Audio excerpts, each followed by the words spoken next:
অবশেষে আমরা পৌঁছে গেলাম শেওড়াফুলি স্টেশনে। এখানে আসতেই একটা আলাদা পরিবেশ অনুভব করা যায়, চারপাশে ভক্তদের ভিড়। তো ভিডিওটা স্কিপ না করে সম্পূর্ণ ভিডিওটা দেখো। হ্যালো বন্ধুরা, নতুন একটা ব্লগে তোমাদের সবাইকে স্বাগত।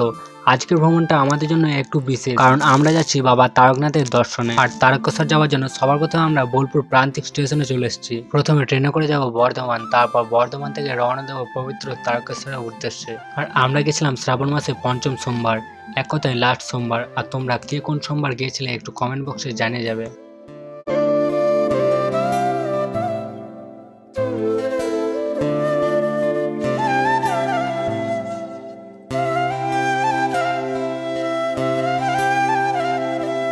প্রান্তিক থেকে রওনা দেওয়ার পর ভাবলাম তোমাদের সাথে শেয়ার করি ট্রেনের জানালা দিয়ে সবুজ প্রকৃতি, বাইরের প্রকৃতি দেখতে দেখতে অবশেষে আমরা পৌঁছে গেলাম বর্ধমান স্টেশন। এবার শুরু হচ্ছে আমাদের পরের যাত্রা। পূর্ব বর্ধমান থেকে ট্রেনে করে আমরা রওনা দিচ্ছি শেওড়াফুলি উদ্দেশ্যে।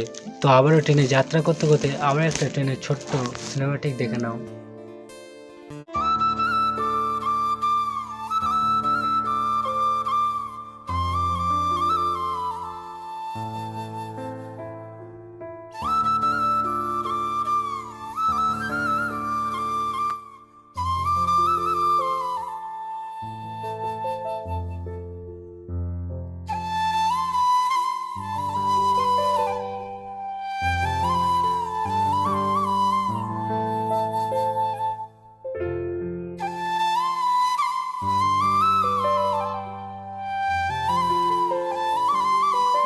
ট্রেন ছাড়ার সঙ্গে সঙ্গে জানালার পাশে বসে দেখতে থাকলাম রাস্তার দুপাশের সুন্দর দৃশ্য, গ্রাম বাংলার সবুজ মাঠ আর ছুটে চলা প্রকৃতির দৃশ্য।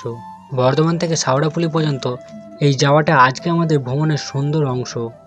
আর শেওড়াফুলি পৌঁছানোর পর আমাদের পরবর্তী গন্তব্য হবে তারকেশ্বর। অবশেষে আমরা পৌঁছে গেলাম শেওড়াফুলি গঙ্গার ঘাটে।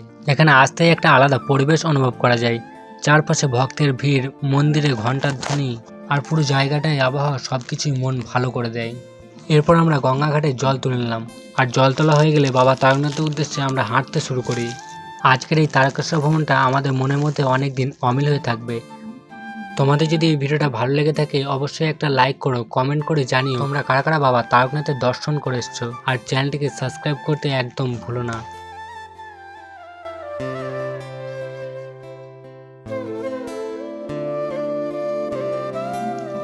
আর হ্যাঁ, বাবা তারকনাথের কাছে পৌঁছানোর আগে আমার মোবাইলটা সুইচ অফ হয়ে গিয়েছিল, তাই আমি ভিডিওটা কন্টিনিউ করতে পারিনি।